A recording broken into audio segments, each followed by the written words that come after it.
Welcome to Beyond the Veil, the podcast where we dive into the unknown and explore the mysteries that leave us questioning reality. Today, I'm thrilled to have two incredible guests with us. They're here to talk about their personal encounters with the paranormal. First up, we have Sarah, who experienced something truly spine-chilling in her childhood home. Sarah, thank you for joining us. Could you start by telling us what happened? Thank you for having me. Jess, it's still hard for me to talk about it, even though it happened years ago. I remember hearing a strange noise coming from the attic. It was always at night, and the sounds were like someone walking around up there. But when I went to check, there was nothing.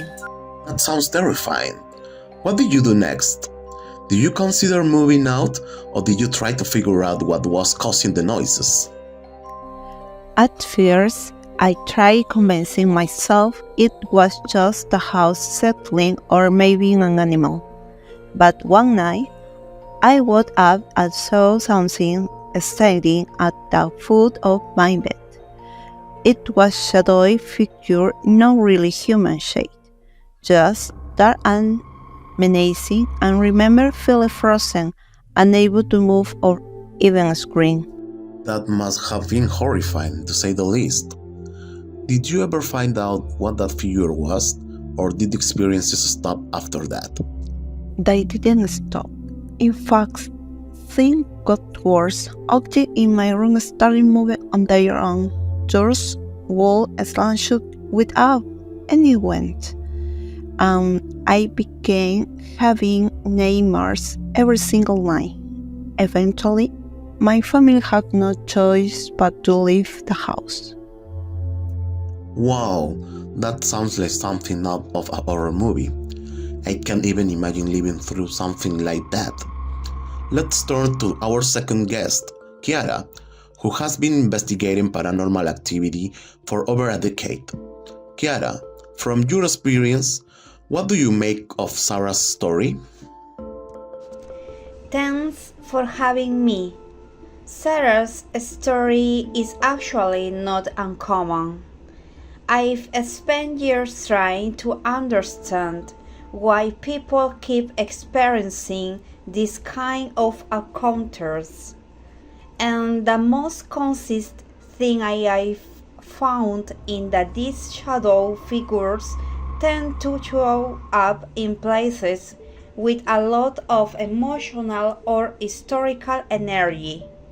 There's often a pattern of hearing footsteps or seeing objects move before the figure appears. Interesting.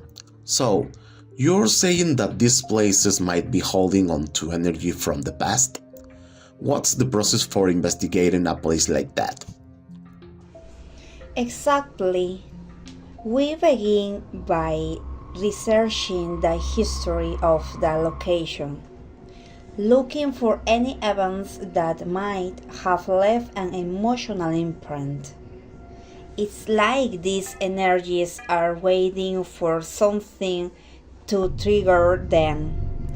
And when that happens, we start seeing the manifestation.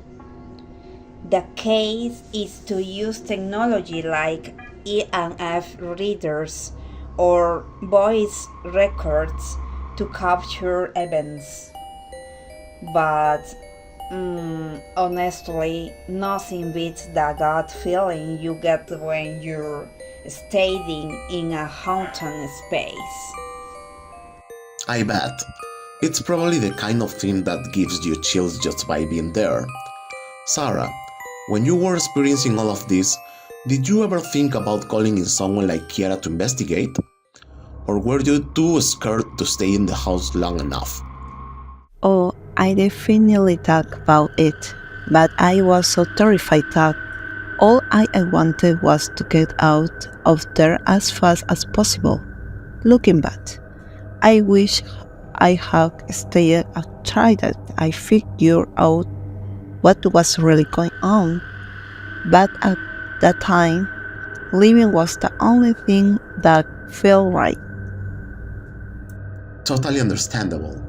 Sometimes fear takes over and it's hard to think rationally. Kiara, what's the most intense case you've investigated? I imagine you've seen some things that are hard to explain. Yeah, I've definitely had my fair share of unsettling experiences. One of the most intense cases was at an abandoned hospital where several people reported seeing ghostly figures in the halls. We were there all night, and around 3 a.m., we started hearing voices, clear as day. When we played back the audio, we could hear someone saying, "Get out! Get out!" Oh, to this day, I still get goosebumps thinking about it. That's incredible and so eerie. Do you ever get used to dealing with these situations, or is it always a little nerve wracking? It's always nerve wracking. No matter how many times you do it, you never know what you're going to find or if you're dealing with something darker than you expected. But it's the search for answer that keeps me coming back. I think it's that curiosity and the drive to understand the unknown that fascinates all of us. Sarah, now that some time has passed, do you think you'd ever return to that house? Maybe to get some closure? I thought about it, but honestly, the idea of going back still scares me. It's hard to describe, but once you experience something like that, it's always in the back of your mind. Maybe someday, but for now, I'm content with just moving on. I completely get that. Sometimes moving on is the best way to heal. Thank you both so much for sharing your experiences and insights today. I think our listeners will definitely sleep with the lights on tonight. Please don't forget to subscribe to our podcast and activate the notification bell to receive notices of our new videos. See you soon!